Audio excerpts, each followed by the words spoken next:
Gustave Guendjéré et merci d'avoir accepté notre invitation afin de répondre à ces quelques questions.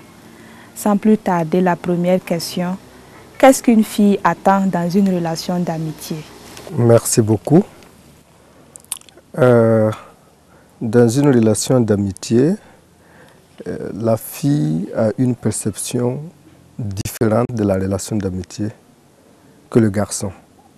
Et généralement, on symbolise dans notre association qui est FLM, les filles par de grandes oreilles, dans le sens qu'elles aiment écouter beaucoup. Et on symbolise généralement les garçons par,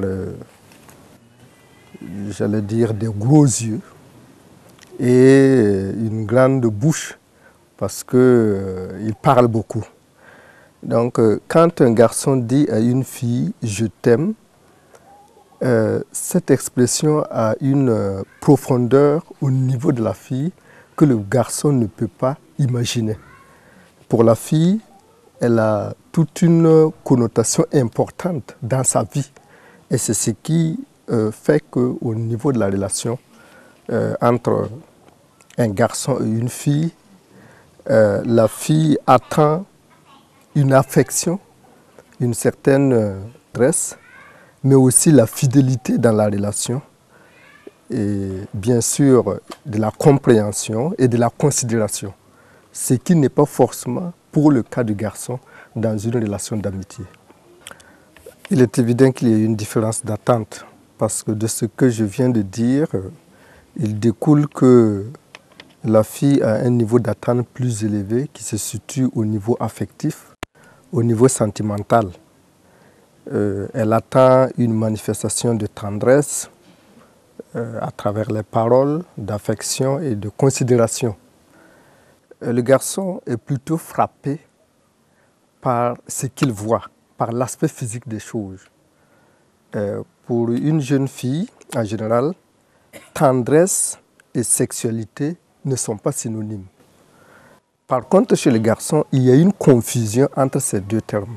C'est ce qui fait qu'il y a une différence d'attente entre les deux par rapport à la relation d'amitié. Faut-il que le jeune homme ou la jeune fille cherche à attirer l'attention sur soi? Tout être humain a besoin d'être aimé et de se sentir aussi aimé.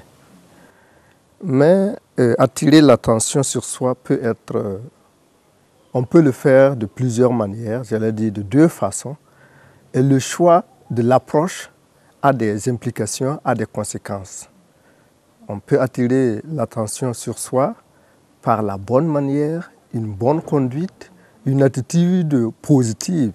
Cependant, on peut aussi s'exposer si on attire l'attention sur soi de la mauvaise manière. Et là, c'est là qu'il y a justement le danger. Parce que, imaginez-vous, pour un jeune homme, quand une fille choisit d'attirer l'attention sur soi par un comportement qui laisse à désirer ou par un habillement qui est extravagant, l'interprétation que la fille donne de son habillement, de sa conduite, est différente pour le garçon. Parce que pour le garçon, en fait, la fille est en train de l'inviter. À quoi? Pour le garçon, c'est tout autre chose. Et donc, il faut faire attention en attirant l'attention sur soi. Y a-t-il une différence sensuelle entre les filles et les garçons? Rien qu'au contact physique, rien qu'à la vue. C'est pourquoi d'ailleurs nous disons que c'est quelqu'un qui a de gros yeux et s'enflamme rapidement. Par contre, la fille s'excite progressivement. Mais à un certain stade, en fait, on peut dire que c'est un stade de non-retour, avec tout ce que cela comporte aussi comme conséquences, comme justement difficultés. C'est pourquoi, en ce qui concerne les chrétiens, il est important de le savoir et de prendre ses précautions. Il faut que nous puissions fuir justement ces choses. Dans une relation d'amitié, il faut qu'on sache que nous sommes en relation d'amitié, nous ne sommes pas dans un mariage. Par conséquent, il faut avoir des balises, des garde-fous. Le garçon doit savoir que la fille est différente de lui. Et la fille aussi doit savoir qu'un garçon s'excite rapidement et prendre ses précautions. Il y a des choses qu'il ne faudra pas faire dans une relation d'amitié pour éviter justement d'atteindre ce stade-là. Merci, Monsieur Gustave Guenguéré. Moi, j'aime beaucoup l'image qu'il a donnée du garçon et l'image qu'il a donnée de la fille. Il dit que le garçon, il le voit avec de gros yeux et une grande bouche. Imagine, il voit beaucoup de choses et il parle beaucoup. Ça, c'est votre propre. Non, en fait, c'est pas l'image physique. Oui. Surtout comme l'a dit l'expert, il ne faut pas confondre. C'est pas parce que vous êtes amis que vous êtes dans le mariage. Voilà. Il faut attendre que vous vous mariez avant d'avoir des relations sexuelles. Ça c'est vraiment... Souvent, hein, comme on dit, les filles doivent savoir que les garçons, il a dit, sont des feux de paille. Voilà. Ils s'enflamment très facilement. Donc c'est un conseil qu'on donne aux filles. Il faut savoir que les garçons s'enflamment trop vite. Il faut savoir dire non. Voilà. Oui, il y a des moments où il faut dire non, même si tu l'aimes très bien et que tu vois que ton petit ami s'approche trop de toi et qu'il veut passer à des actes qui ne sont pas contrôlés. Il faut dire non. Dans une relation d'amitié, la fille attend plutôt de la fidélité, la compréhension, la considération. Et tout ça, c'est dans le camp des garçons. Hein. C'est chaque garçon qui doit se débrouiller pour que dans la relation, tout marche.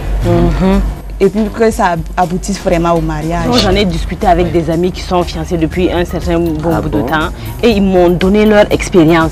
J'aimerais le partager avec vous. Oui. Ça nous fera plaisir. Oui. Bonsoir Clémence, bonsoir Sam. Nous vous accueillons ce soir pour vous poser quelques questions sur votre statut de jeune fiancé. Pour éviter d'abord, moi je l'ai toujours dit, ce que je l'ai toujours dit parce que je l'ai souvent, il faut faire appel au bon sens. Il y a certains éléments où on n'a pas besoin forcément d'être chrétien, par exemple, pour se donner à certains comportements. Et je le dis que dans la vie d'un homme, il faut que chacun ait une éducation de vie. Hein, sur le plan de la sexualité, il faut que chacun ait cette restriction en lui-même là, qui lui permet vraiment d'être dans des situations qui vont l'amener vraiment à faire des choses qui sont en contradiction avec la parole de Dieu. Et je crois que c'est sur cette base-là que nous essayons de marcher, quoi. Il y a un problème de culture, quelquefois, qui peut se poser aussi dans les relations qui peuvent exister entre deux jeunes qui s'aiment. Moi, ce que, particulièrement nous concernant, j'ai toujours dit que la première force, que chacun arrive à dominer ses instincts sexuels ou autres. Parce que c'est quoi? Si, étant donné qu'on est fiancé, on n'arrive pas dans nos relations à pouvoir nous maîtriser. Ça veut dire que lorsque nous serons mariés, ça ne sera pas fini. Quand on sortira, Vous trompez l'autre cas. Ouais. Bon, je prends l'exemple un jour où ma femme n'est pas là et puis une occasion, je ne sais pas, qui se présente. Si je n'ai pas eu cette maîtrise de soi, ça veut dire que je vais chuter dans ce contexte-là. Alors donc, je crois que toute chose, c'est d'abord à s'imposer une autodiscipline d'abord quand vous êtes fiancés, lorsque vous marchez ensemble. Parce que parce que je sais que souvent, lorsqu'on se trouve dans des situations, je pense, lorsqu'on est trop isolé dans des endroits quand même, c'est des moments vraiment, franchement dit, qui vous tentent. Hein. Je vous dis, vous tentent. Mais lorsque vous avez dès le départ à l'esprit que c'est quelque chose que vous ne devez pas faire, moi particulièrement, c'est la force que j'ai. Je me suis fixé un objectif, je me suis dit non, pas de relations sexuelles avant le mariage.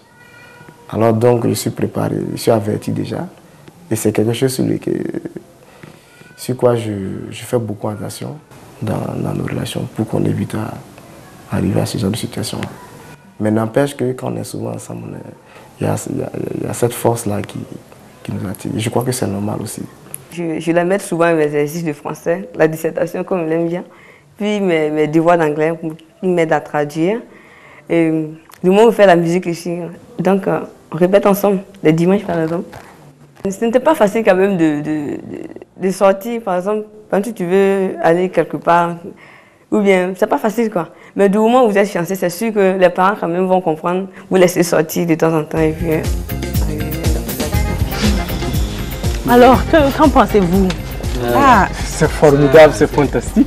Oui. Des jeunes qui vont se marier bientôt et leur expérience, ça nous édifie tous. Mais Finet, je pense que toi, tu aimerais un jour être dans la même situation qu'eux. Ah ouais, Et toi? Ça, c'est tout le monde, hein? Oui, ça, c'est tout le monde. Oui. Mais quelque chose un aspect vraiment louable, c'est qu'ils ont décidé de rester dans la chasteté jusqu'à leur mariage. Ça, vraiment, nous devons tous, tout un chacun de nous devrait avoir ça à cœur. Même pendant les fiançailles, les relations sexuelles, les rapports sexuels sont carrément à bannir.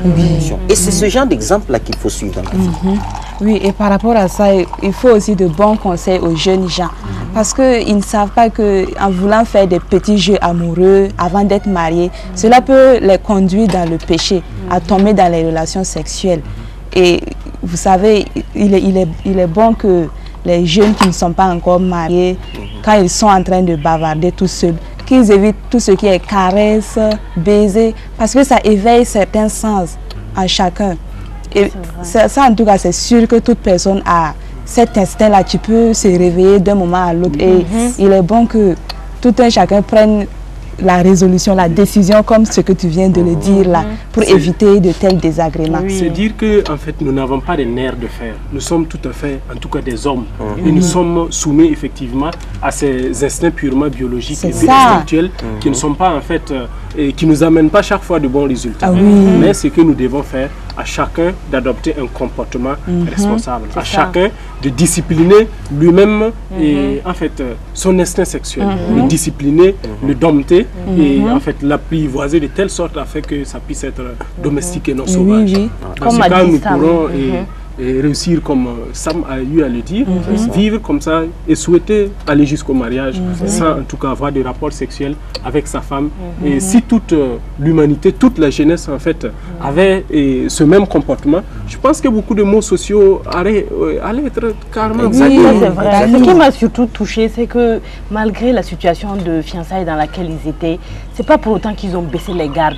Il y a certains qui se disent on est fiancés, le mariage est proche, donc on peut se laisser, alors que non. C'est vraiment le moment de resserrer la ceinture et de monter doublement sur ses gardes. C'est ça. C'est un temps de préparation. On n'est pas encore prêt. Pour certaines choses, il ne faut pas anticiper. Et comme Abel l'a si bien dit, chaque chose a son temps. Avant que vous ne partiez, voilà des documents très intéressants que j'ai eu à voir en bibliothèque. Un jour dans mes lectures, j'ai trouvé ça et c'est très intéressant. Le premier, c'est le jeune chrétien et la sexualité. Le jeune chrétien et la sexualité, c'est vraiment un livre très intéressant. Et je vous conseille en tout cas à le lire. Mais il a de l'avance, ce jeune. Comme Jacques est un peu précédé, il peut l'amener. Et moi, je l'emporte, hein? Oui, tu peux l'emporter sans problème. Et celui-là, c'est rencontre entre garçons et filles. Rencontre entre garçons et filles. Ça montre tous les aspects, en tout cas, du bon amour dont tu as parlé. L'amour pour la vie. C'est très intéressant. Et je vous conseille aussi de le lire. Moi, j'ai déjà lu. Vous pouvez l'emporter, celui qui veut. Ça t'intéresse? Oui, ça m'intéresse. Merci beaucoup pour c'est dommage que la discussion que nous avons eue ensemble. Vraiment? Non, mais ça va aller. Oui, bonne soirée, Jacques. Ok, à la prochaine.